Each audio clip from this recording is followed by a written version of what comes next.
ভারতের সঙ্গে গোপন চুক্তির অভিযোগকে সম্পূর্ণ ভিত্তিহীন ও রাজনৈতিক অপপ্রচার বলে দাবি করছে বিএনপি। শনিবার রাজধানীর গুলশানে বিএনপি নির্বাচনী কার্যালয়ে আয়োজিত সংবাদ সম্মেলনে জামায়াত ইসলামীর নেতাদের অভিযোগ সরাসরি নাকচ করে দেয় দলটি।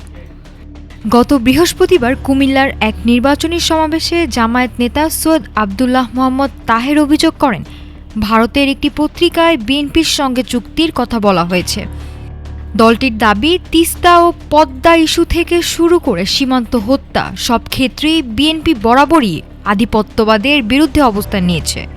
এদিকে নির্বাচনকে সামনে রেখে নাগরিকদের সঙ্গে সরাসরি যোগাযোগের জন্য বিএনপি চালু করেছে ইলেকশন হটলাইন ১৬৫৪৩। অপপ্রচার নয়, ইতিবাচক রাজনীতির মাধ্যমেই গণতন্ত্র প্রতিষ্ঠার অঙ্গীকার বিএনপির। নাফিসা সামিয়া, ঢাকা টুডে।